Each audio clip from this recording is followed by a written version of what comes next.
In 1902, while on a military mission in Central Africa, a German army captain named von Beringe shot and killed two mysterious creatures.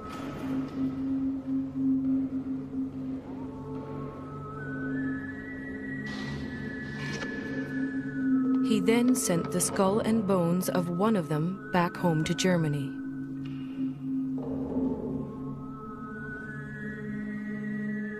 That creature has been luring people back to Central Africa ever since.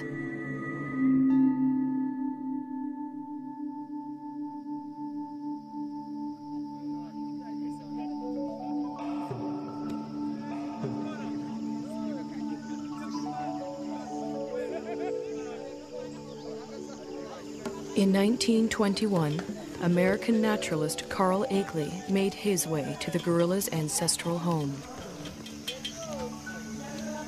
The Virunga volcanoes, in what was then the Belgian Congo.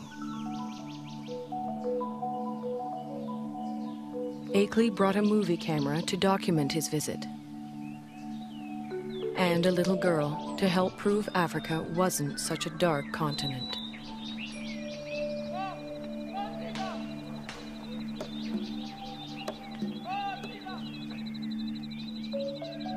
But there was much more to Akeley's expedition.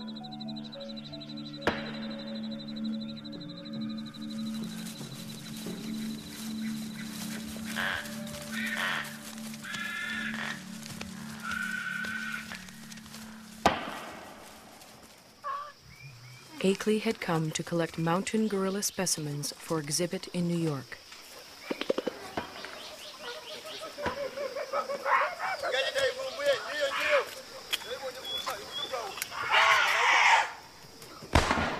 But each time the men stared into the eyes of a dead mountain gorilla, they saw a man-like creature staring back at them.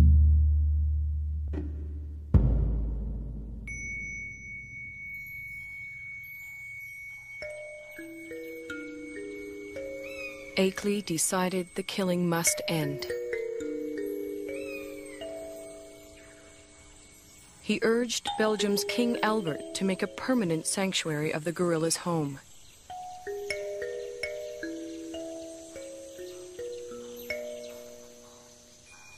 Today, in the cold, rainy, high ground of Rwanda, Uganda, and Zaire, the gorillas live on much as they have for thousands of years.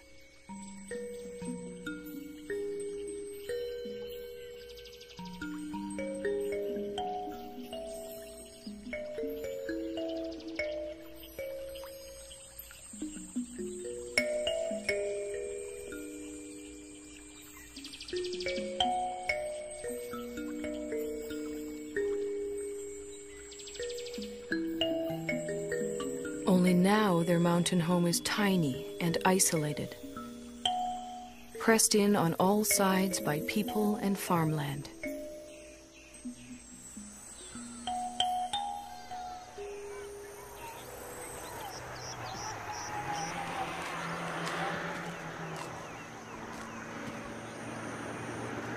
More and more, the mountain gorilla's future lies in human hands.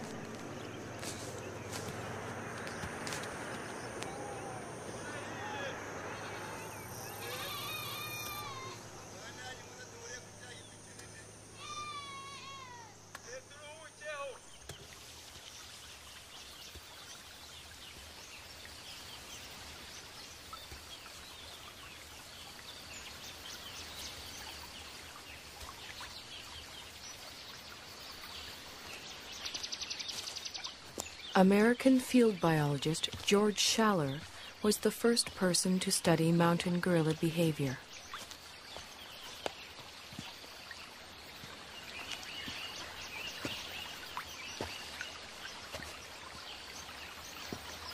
He and his wife Kay spent a year in the forest in 1959.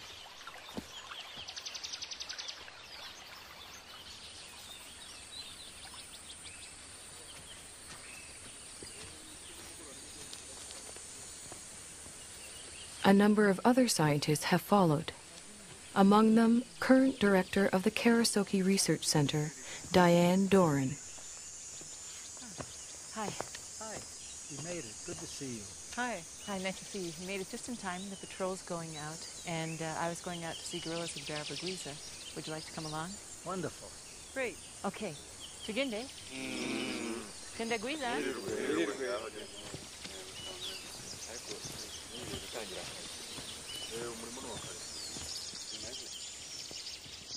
Gorilla researcher Diane Fossey established Karasoke in 1967 in the forest she grew to love.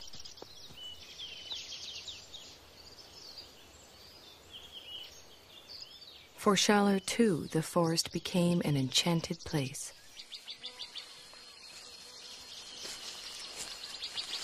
Some of my most magical moments with wild animals were watching gorillas, staying with them day and night. I used to do all my own gorilla tracking. You walk along slowly, you see the broken vegetation, you smell the animals. There's the musty, somewhat sweet odor of gorillas in the air.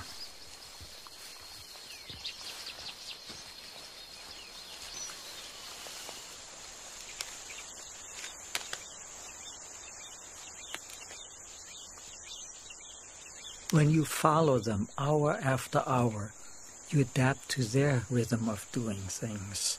You move at their speed. You start thinking at their speed, almost. And that is a lovely feeling for a biologist, to seemingly enter into the lives of the animals without disturbing them.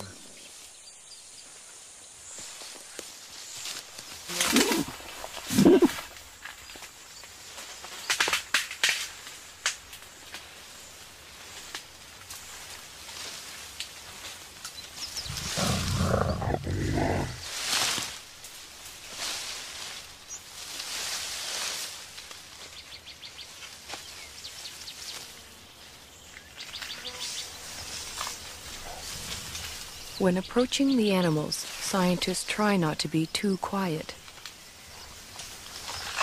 Mountain gorillas like to know when people are near.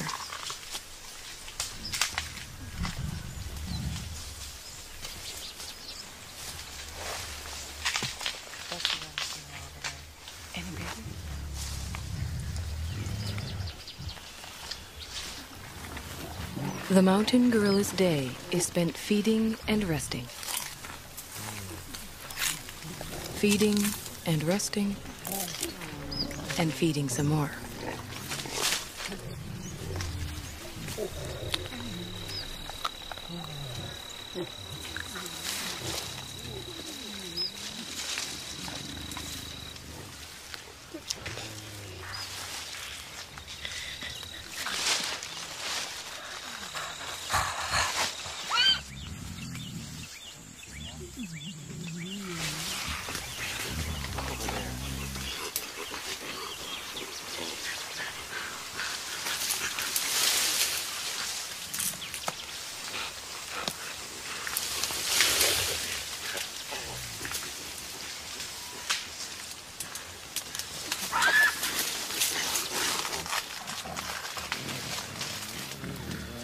There are only a few hundred mountain gorillas left in the world.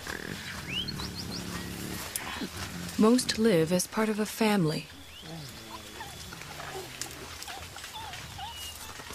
The father and protector of this family is the male silverback, Umagumi. He acts as a magnet for the group. The females gather around him. Their infants and offspring gather around them.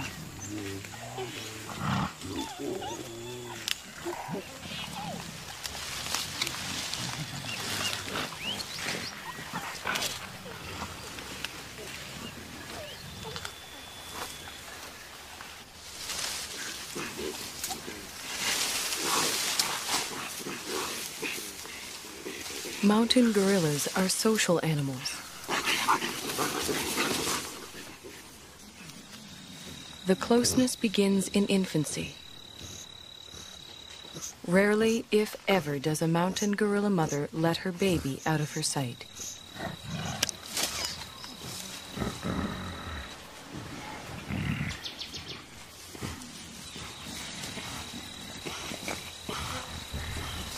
The baby, for his part, likes nothing better than to make contact with the other members of the group.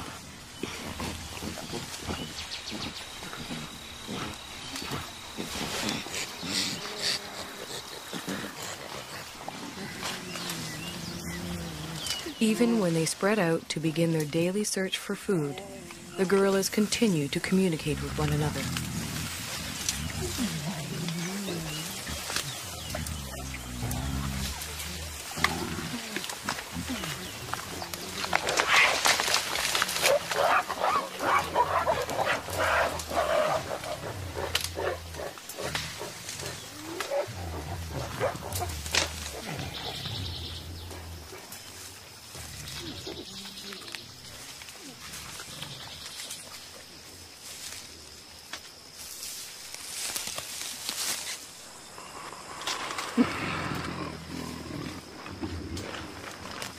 While the adults devote most of their waking hours to foraging for food, the youngsters devote most of theirs to play.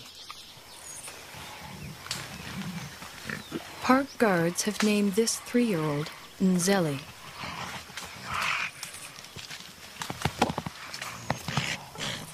They call his friend Imvura.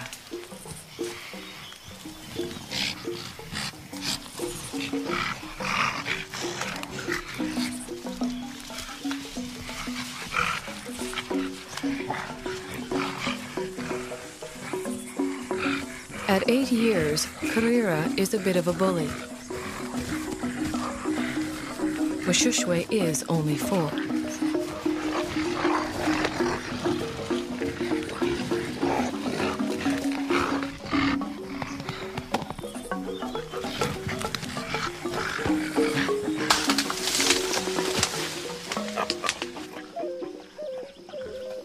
The games they play help the youngsters determine their status in the group.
Childhood can last anywhere from 8 to 12 years, but the gorillas' need to maintain their status never seems to end.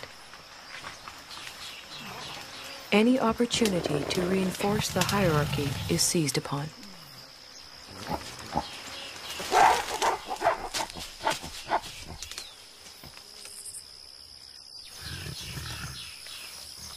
Then comes young adulthood.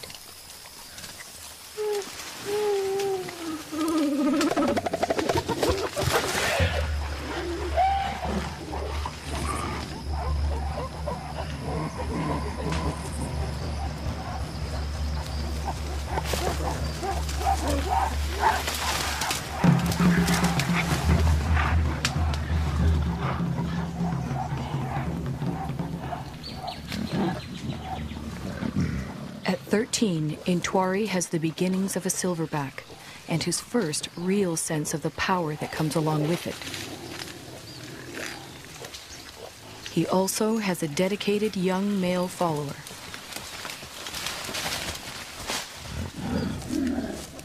But what Intwari really wants is the attention and allegiance of the females in the group.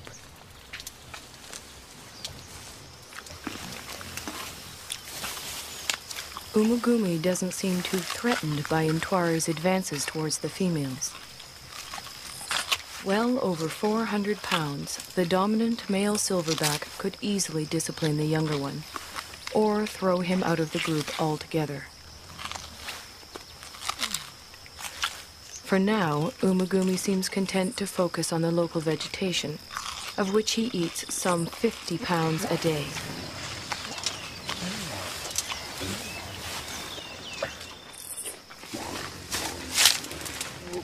Mountain gorillas are mainly vegetarian, with a few ants and grubs thrown in for good measure.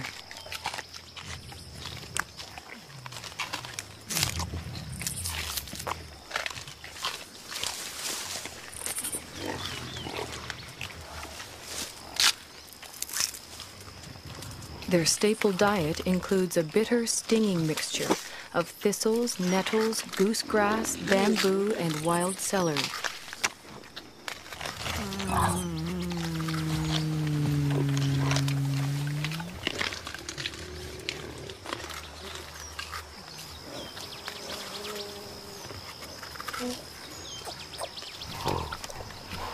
Although he has already begun to experiment with the food his mother likes to eat, Abumwe will continue to rely on her milk until he's 3 years old.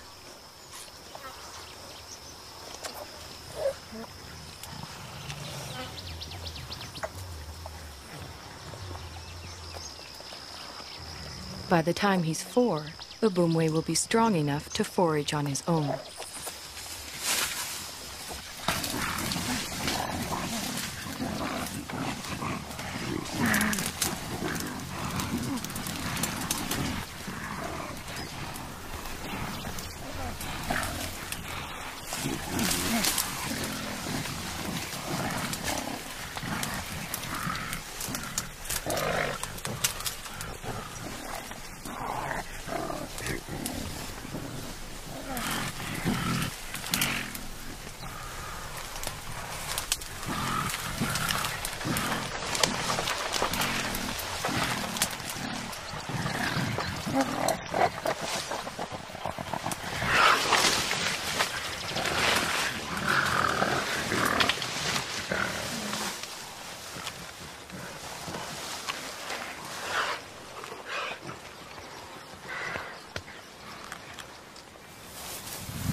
Mountain gorillas are generally well adapted to the world in which they live. But however idyllic their home may appear, for the youngsters in the group, the mountains hold many perils. Many newborns simply don't survive.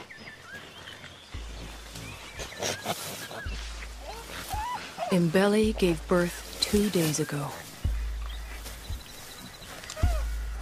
It will be several months before she can even let go of her baby, much less let him out of her sight.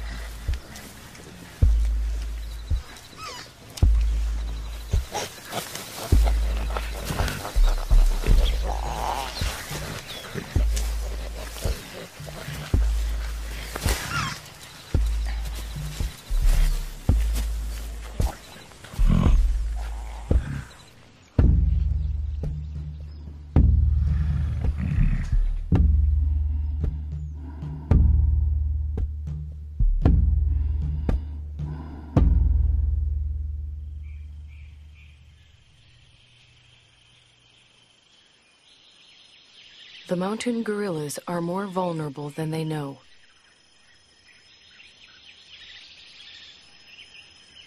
Their ancestral home is much smaller than it once was.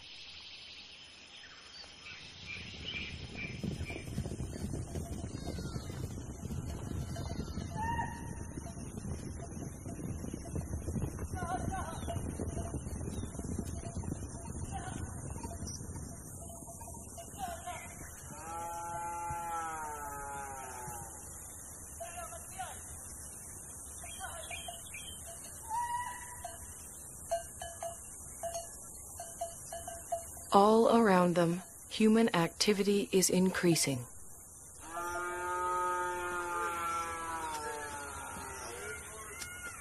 Yet the mountain gorillas continue to live and move in ways familiar to them for generations.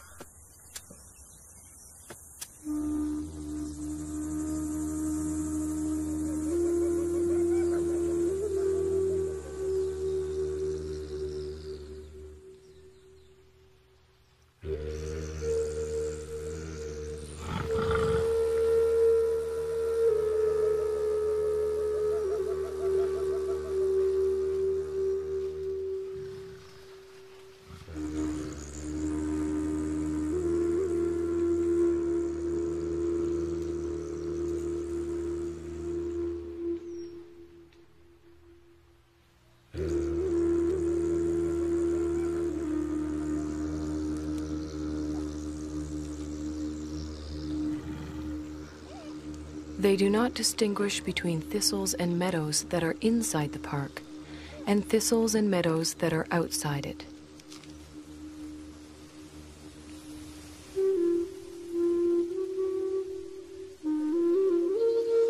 They simply go where their never-ending search for food takes them. Only now they find others there.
Both the mountain gorillas and their forest sanctuary now receive official protection.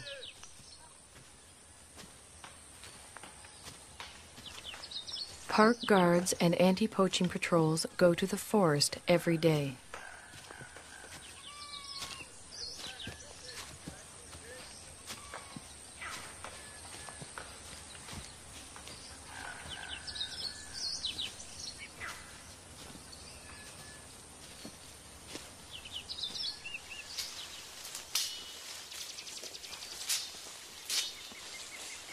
To protect the gorillas and all the other wildlife, the patrols search for and destroy snares that local hunters have set for game.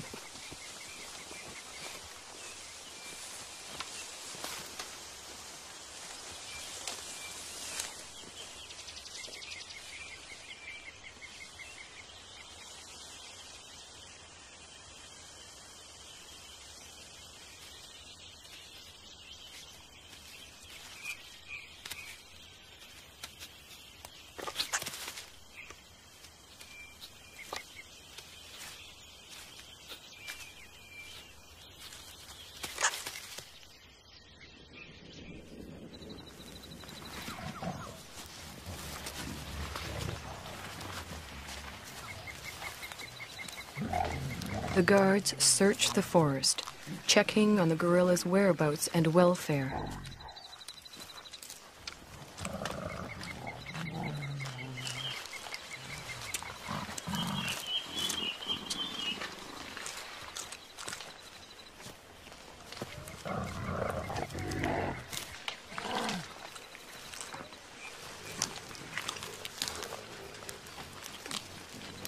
The same guards who name the mountain gorillas at birth follow their progress for years, watching as the gorillas grow to maturity. Over time, a close relationship develops, a bond between the animals and the men.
Almost every day it rains.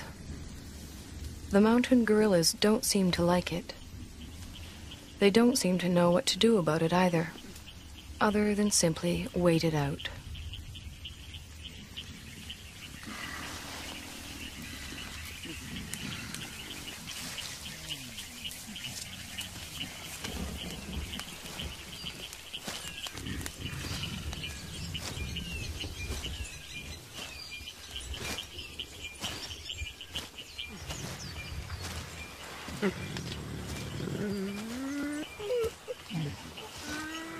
At least the rain provides them with a rich supply of food.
After feeding, the family gathers around the silverback, Umagumi.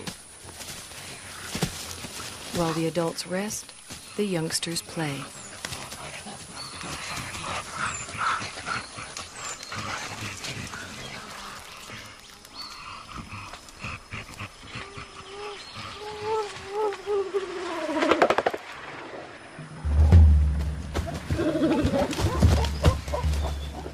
For the group's leading young adult male, it's become much more than play.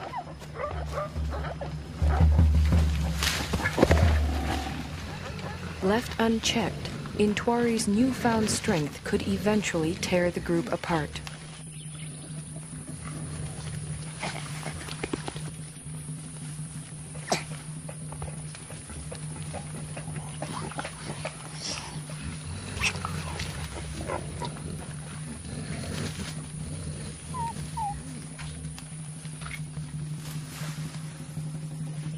The threat Intwari represents puts females such as Poppy on edge.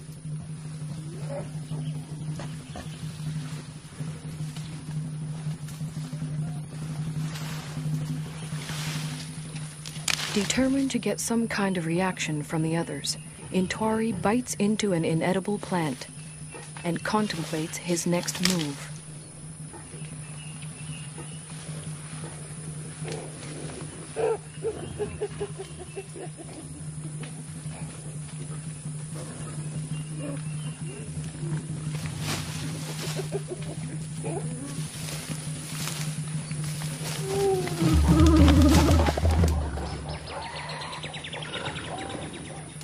This time, even Umagumi seems uneasy.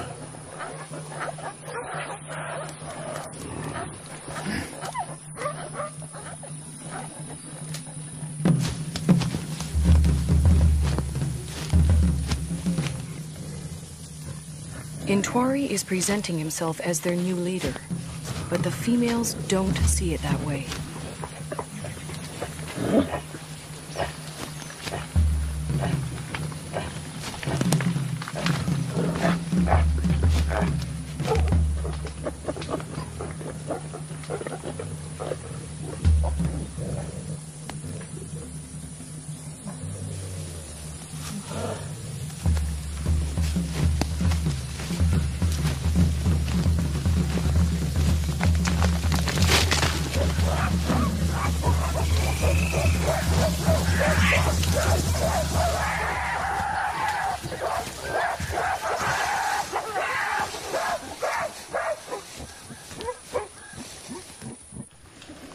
Having forced Intwari out, the group moves on.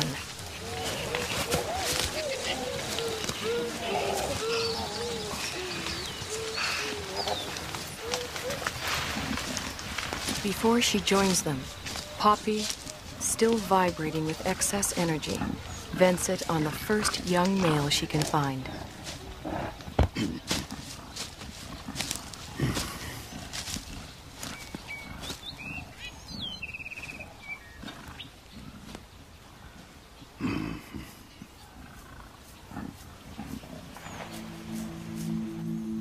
To be pushed out for good seems harsh, but what Intwari really needs now is time and space to mature, to the point where he too can have a family of his own.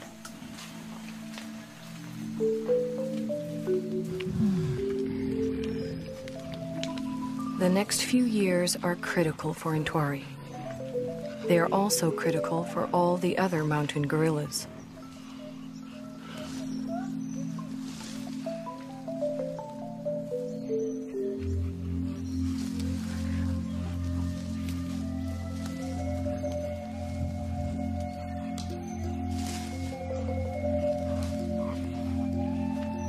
Whether the outside world will allow Intwari and the others the time and space they need is an open question.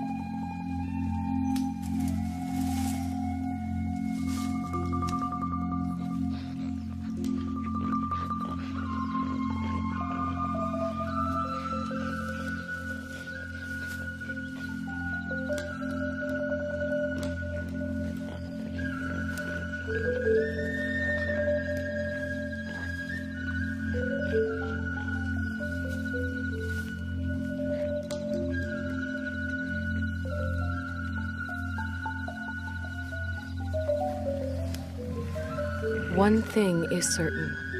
If the mountain gorillas are to survive, we will have to protect them and their forest home forever.